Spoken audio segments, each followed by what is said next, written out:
Bir seçim özel programdan daha merhabalar değerli izleyiciler. İlçe gezip seçimin nabzını tutmaya devam ediyoruz. Bugün Konya'dayız. 14 Mayıs seçimlerine doğru gidilirken Konya halkının ne düşündüğünü, seçime dair görüşlerini alıp sizlere aktarmaya çalışacağız. Bilindiği gibi Konya'nın nüfusu şu an 2.300.000'i geçmiş durumda. 2018 genel seçimlerinde Konya'da 1.500.000'i aşkın seçmen oy kullanmıştı. Sandığa giden seçmenin oy oranı ise %89 olmuştu ve 2018 genel seçimlerinde AKP 10, CHP 2, MHP 2, İYİ Parti ise birer vekil Ankara'ya göndermişti. Peki bu seçimde Konya'da ne olacak? Konya halkı ne düşünüyor? Bugün Konya sokaklarında bunu öğrenip sizlere aktarmaya çalışacağız.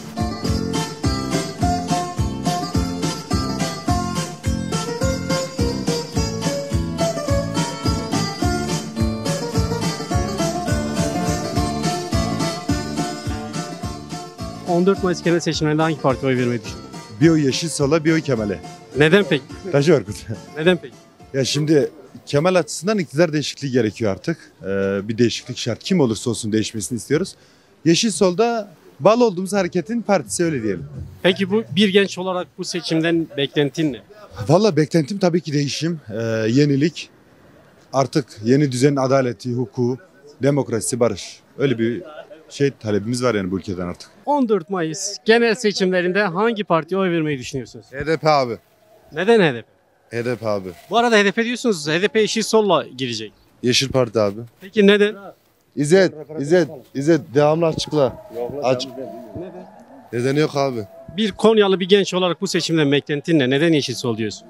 Yeşil Parti abi seviyorum. 14 Mayıs genel seçimlerinde hangi partiye oy vermeyi düşünüyorsunuz? Biz Yeşil Sol Parti'ye veriyoruz ha. Neden Yeşil Sol? Yeşil Sol Parti daha demokratik, daha özgür, daha iyi günlere bizi götüreceğine inandığımız için. Peki bir emekçi olarak, çalışan biri olarak şu an ne gibi sıkıntılar yaşıyorsunuz ve bu doğrultuda seçim sizin için ne de Bilmiyorsanız, Türkiye'yi geziyorsunuz. Siz bunu bilmiyorsanız ben size ne diyeyim? sizin de ağzınızda duymak istiyorum. Ben burada esnafım. Son 2 senede Türkiye'de her şey %300, %400 zam gelmiş. Ne bekleyeceksin bu ülkede? Doğru mu? Sana da soruyorum. Sen de cevap ver. Ben gazeteciyim. Burada soruları ben soruyorum. Memleket bu haldeyken, bak gündüz öğlen saat 1, memleket lokantalar bomboş. Esnaf kan ağlıyor. Onun için değişim şart. Biz söz verdik Kılıçdaroğlu'na. Baharlar gelecek. Bak, Rakibiz abi biz. Ters rakibiz. Nevruz'u kutlamadık, tamam. 15 Mayıs'ı bekliyoruz. Nevruz ateşini 15 Mayıs'ta yakacağız. Teşekkürler. Aynı düşünce. Hangi partiye oy vereceksiniz? Yeşil Sol Parti. Neden Yeşil Sol? Nasıl kaldım oğlum? Kürdüz abi. Selahattin Demirtaş'ı sevdiğim için ona vereceğim. Peki seçimden beklentiniz nedir? Hiç beklentim sağlığı çıksın, sağlığı can çıksın. Benim beklentim o. Bir şey beklentim yok. 14 Mayıs genel seçimlerinde kime oy vereceksiniz? HDP. HDP girmeyecek, Yeşil Sol'a girecek. Yeşil Sol Parti. Peki neden Yeşil Sol Parti? Partimiz olduğu için Peki bir emekçi, bir işçi olarak bu seçim neden önemli sizin için? işte emeğimize yazık olmasın diye aynı bütün emeklerimize yazık oluyor işte. Her şey alt üst oldu. Türkiye alt üst oldu. Nasıl, hangi anlamda özellikle alt üst olduğu size göre? Bütün ekonomi olarak alt üst olmadı mı? Sizce? Peki çağrınız ne seçmenlere, Konya halkına? Benim çağrım doğru yolu bulsunlar. Yani doğru yere oy versinler. Başka bir şey değil. 14 Mayıs genel seçimlerinde hangi partiye oy vermeyi düşünüyorsunuz? Yeşil Sol Parti'ye vereceğiz. Peki neden Yeşil Sol Parti? Bu seçim sizin için bir genç olarak neden önemli? Bir değişimin olması gerekiyor. Yıllardır aynı hükümet, aynı düzen. Son zamanlarda yaşanan ekonomik sıkıntılar. Yeni bir değişim şart diyoruz. Ekonomik sıkıntılar özellikle bir esnaf olarak, buranın bir esnafı olarak sizi nasıl zorluklar size yaşatıyor? Ya Türkiye genelinde büyük bir problem var zaten. İnsanların alım gücü fazlasıyla düşmüş durumda. Yani insanlar istediği alışverişi bile yapamıyordu şu an. O durumdalar. Yani büyük bir sıkıntı var şu anda. Peki kararsız seçmenlere veya sizin gibi işte esnaf olanlara, çalışanlara çağrınız nedir seçimle ilgili? Şudur, yani sürekli tek adam üzerinden gitmek değil de hani bu ne yapacak, bunlar ne yapacak diye değil de bir denemenin şart olduğunu düşünüyorum. Yani denemeden bilinmez. Ben bu seçimden umutluyum o yüzden. Kemal Kılıçdaroğlu'nun kazanıp ülkemiz adına güzel şeyler yapacağını düşünüyorum. 14 Mayıs genel seçimlerinde hangi partiye oy vermeyi düşünüyorsunuz? Ben HDP'liyim. Yani Yeşil Sol mu diyorsunuz? Çünkü HDP seçime girmiyor. Peki neden Yeşil Sol? Demokrat oldukları için. Bu seçim size göre neden önemli? Bu seçimi diğer seçimlerden ayıran temel faktör ne size göre bir Yeşil Sol seçmeni olarak? Neden önemli? Tek adam rejiminden kurtulmak için Yeşil Sol Parti'ye vereceğiz. Beklentiniz ne peki? Ve Konya halkından çağrınız, mesajınız var mı Konya halkına bu seçim için? Beklentim adalet, özgürlük. Ve hangi partiye oy vermeyi düşünüyorsunuz? HDP'ye vereceğim. HDP seçime girmiyor, Yeşil Sol'a giriyor. Yeşil Sol Parti. Peki neden Yeşil Sol? Bayağı Yeşil Sol Parti. Hangi partiye oy vermeyi düşünüyorsunuz? Yeşil Sol. Neden Yeşil Sol? Nedensiz. Kendimi orada bulduğum için. Peki size göre bu 14 Mayıs seçimleri neden önemli? Valla Türkiye'nin değişimi için. Nasıl bir değişim özellikle siz istiyorsunuz, talep ediyorsunuz? Ya demokrasi köşeki batacaksın ya da demokrasi seçeceksin. İkisinden biri. Peki mevcut gidişatla ilgili söylemek istedikleriniz var mı seçime doğru giderken? Ekonomi anlamda olabilir, siyaseten olabilir. Yani bir seçmen olarak mevcut gidişatı nasıl buluyor? Şu andaki durum bakın şöyle bir şey söyleyeyim. Şöyle söyledikleri var. 20 yıldır yapacaklarımızın teminatıdır. Ne yaptılar? Bitirdiler ülkeyi. Yani gözde görünen şeyler vardı. Ülke bitmiş bir ülke. Daha da bitirmeye çalışıyorlar. Yeşil Sol Parti'ye vereceğim abi. Neden Yeşil Sol? Ekonominin durumunu biliyorsunuz abi zaten kendiniz. Sana göre bir genç olarak ekonomi ne durumda yani? Belki biz bilmiyoruz. Yani kötü bir durumda abi. Yani ekonomi şu an yok. Bu yüzden Evet, bu yüzden yani Kemal Kılıçdaroğlu. yani parti olarak Yeşil Sol Parti, Cumhurbaşkanı olarak. Başkanı olarak Kemal Kılıçdaroğlu. Yeşil Sol'a vereceğim. Peki neden Yeşil Sol Parti? Yani bir de onu deneyelim bakalım. Beklentiniz ne? Bir kurulu olarak bu seçimde beklentiniz? Valla beklenti şu an Türkiye'nin gündemi zaten berbat biliyorsunuz. Her gün zamlar. Bir de herkesin yani bir yenilik her zaman iyidir. Bekledik sosyal faaliyet işte ekonomi. HDP'ye vereceğim. Neden HDP? HDP'ciyim ben. Kürdüm HDP'ye veriyorum. Ondan dolayı. Peki bir Değişmesi lazım. neden değişmesi? Yeter artık 20 sene oldu. 21 sene oldu devrilmedik. Bu sefer devrilsinler. Ortalık hiç kimseye güvenmiyor. Bu saatten sonra. Yeter artık. Herkes kendi bildiğini herkes söylüyor. Herkes konuşması lazım. Hiç kimse susmaması lazım. Ve onun için.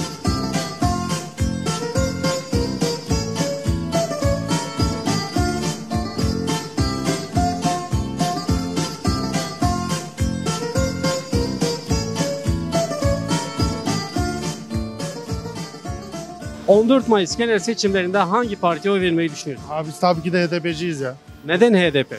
Abi yani çok eskiden beri HDP veriyoruz. Kürtlerin hakkını savunuyor. Kürtçülük var. Yani Kürt düşmanı çok olduğu için kesinlikle öbür partileri yani tercih etmiyoruz ya. Peki bu seçimden beklentin ne bir genç olarak? Ha, bu seçimde Kılıçdaroğlu alır. Kılıçdaroğlu alır inşallah. Milletvekili seçimi de bilmiyorum ne olur da onda yani AK Parti, HDP alır gider. Peki Kulu halkına çağrın var mı? Konya halkına çağrın. Ya Konya halkı artık uyansın. AK Parti konusunda çok AK Parti çıkıyor. Kesinlikle bu sefer Kılıçdaroğlu. Hangi partiye oy vermeyi düşünüyorsunuz? HDP ve CHP tabii ki öncelik. HDP seçime Yeşil Sol'la giriyor. Girsin tamam. Peki neden Yeşil Sol Parti? AK Parti'nin hali belli biliyorsunuz. Halk perişan. Yani daha ne söyleyeyim söylenecek bir şey yok. Diyecek bir şey yok. AK Parti yaktı her tarafı. Beter etti. Ne diyeyim başkan? Seçimle birlikte özellikle neyin değişmesini istiyorsunuz? Bu seçimden beklentiniz ne? Öncelikle demokratik gelsin, özgürlük gelsin. Sosyal hakları gelsin. Ne diyeyim? Böyle. 14 Mayıs genel seçimlerinde hangi partiye oy vereceksiniz? Ben Yeşil Sol Parti'ye veririm. Peki neden Yeşil Sol Parti? 20 senedir Türkiye yapmadığını bırakmadılar. hatta 22 senedir. Türkiye yapmadığını bırakmadılar. Satılmadık neyimiz kaldı? Liman satılır mı? Satıldı. Ofis satılır mı? Türkiye Mahsulleri Ofisi satılır mı? Satıldı. Yani şu an aklıma gelen sadece bu. Peki seçmenlere aldı başını gidiyor. Artık bu iktidar değilsin. Bir de başkasını deneyelim. HDP Kılıçdaroğlu. HDP girmeyecek, Yeşil Sol Parti ile giriyor. İşte Sol Parti giriyor işte. Peki neden Yeşil Sol Parti? Adalet hukuk kula gelmesi için. Bu seçimle birlikte neyin değişmesini istiyorsunuz? Ne talep ediyorsunuz 14 Mayıs seçimi? Bu seçimde çok şey değişecek yani. Adalet, hukuk. Şimdi bir şey var mı? Yok. Her şey düzelecek o zaman. Hayat pahalılığı. Almış yürümüş hayat pahalılığı. Yeşil Sol Parti. Peki neden Yeşil Sol Parti? Neden Kılıçdaroğlu? Değiştirelim biraz. Neyin değişmesini istiyorsunuz? Hükümeti değiştirelim bir. Hep bir hükümet olmaz yani. Biraz değiştirelim. Mayıs genel seçimlerinde hangi partiye oy vermeyi düşünüyorsunuz? Yeşil Parti'ye, Yeşil Sol Parti'ye. Neden Yeşil Sol Parti? Bir demokrasi gelmesi lazım Türkiye'ye. Yani Türkiye'nin ihtiyacı var bir demokrasiye. Değişim lazım. Değişim. Peki. Değişim lazım. Peki sizlere göre bu seçimi diğer seçimlerden ayıran neden bu seçim bu kadar önemli? Nasıl bir cevap vermek istiyorum? Millet artık bu hükümetten usandı. Ya bir değişim olması şart. Özellikle hangi alanda bir değişim siz ihtiyaç duyuyorsunuz? Ekonomi. Ekonomi nasıl şu an size göre? Şu anda batık durumdayız. Geçimi yapamıyoruz. Yeşil Sol Parti. Neden Yeşil Sol Parti? Bu sistemin değişmesi gerekiyor. Neden size göre bu sistemin değişmesi gerekiyor? En çok neyden şikayetçisiniz? Ekonomiden şikayetçiyim, siyasetten şikayetçiyim. Haksızlıklardan şikayetçiyim, her şeyden şikayetçiyim. Pahalılıktan şikayetçiyim. Daha ne olsun yani? Daha neyi bekliyordunuz? Ne olacak yani daha? Peki size göre bu seçimi diğer seçimlerden ayıran ne? Bu seçim size göre neden bu kadar önemli? 20 sene bir insan bir ülkenin başında olamaz. Bunun bir an önce değişmesi gerekiyor. Değişir değişmez o bilmem ama ben Yeşil Sol Parti'ye vereceğim. İnşallah kazanırlar, değişir. Yeşil Sol Parti. Neden Yeşil Sol Parti? Neden Yeşil Sol Parti? Ben bir Kürt olarak neden Sol Parti olmasın? Neden AKP olsun? Neden tek adam rejimi olsun? Niye olsun? Bu devlet sadece onların mı? Dini siyasete alet ediyorlar. Erdoğan olmadan önce de elhamdülillah Müslümandık. Doktor kalmadı. Hastaneye gidiyorsun, kendinle övünüyor. Ben hastane yapmışım. Doktorun yok. İnsanlar tedavi olmuyor. Bundan daha kötüsü olacak mı? Her zaman Yeşil Sol Parti. Ezilenler için, emekçiler için Yeşil Sol Parti diyorum.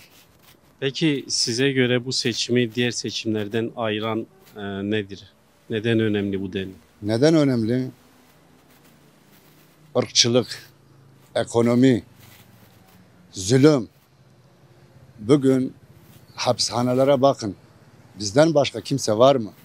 Dün gece yarısı karar verdiler. Erdoğan imzasıyla Hizbullah'ı bizim insanlarımı katleden doğuda katillerini dün serbest bıraktı. Nasıl önemli değil? Bundan daha önemli bir şey var mı bu seçim? Bizim için bir zafer olacak inşallah. Peki çağrınız var mı halka? Çağrımız bütün halka elini vicdana koysunlar. Perde arkasına gittiği zaman ben bu düzeni değiştireceğim. Yeşil Sol Parti. Neden Yeşil Sol Parti? Tercihimiz o. Size göre bu seçim neden önemli? Vallahi Kürt halk olarak çok önemli. Aşırı derece. Zaten ekonomi sıfıra inmiş. Düzen yok zaten. Milletin çoğu aç, psikolojiyi bozmuş. Yani hak ve özgürlük için Yeşil Sol Parti. 14 Mayıs genel seçimlerinde hangi partiye oy vereceksiniz? Yeşil Sol Parti'ye inşallah vereceğiz. Neden Yeşil Sol Parti? Valla bizim geleneğimizden yani yıllardan beri Yeşil HDP'liyiz, DEP'liyiz. Şimdi de Yeşil Sol Partiliyiz. Peki bu seçim size göre neden önemli? Diğer seçimlerden farkı ne? Önemli, çok. Çünkü yani başımızdaki iktidar bir zulüm iktidarıdır. Yani ekonomik olarak çökertti ülkeyi. Birbirine milleti düşürmeye çalışıyor. Yani o yönde onun için Yeşil Sol Parti. Peki Yeşil Sol Parti daha demokratik olduğu için. Siz burada yaşayan bir seçmen olarak, Yeşil Sol seçmeni olarak bu süreci nasıl görüyorsunuz? Yani neden değişmesi gerekiyor? Ekonomik olarak, siyasal olarak neler söylemek istersiniz? Yani 20 yıldır iktidardalar.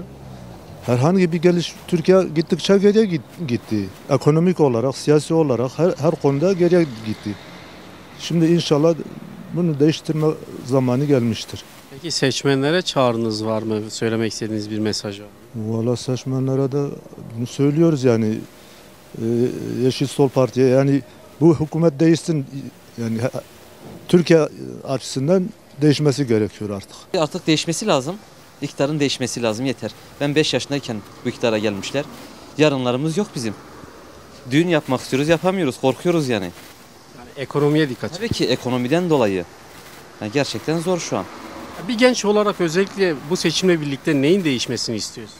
Neyin değişmesi? Sadece şu ekonomi işte. Başka pek öyle siyaset yapan biri değilim aslında. Hani ben artık siyaset yapıyorsam demek gerçekten bir sıkıntı var demektir.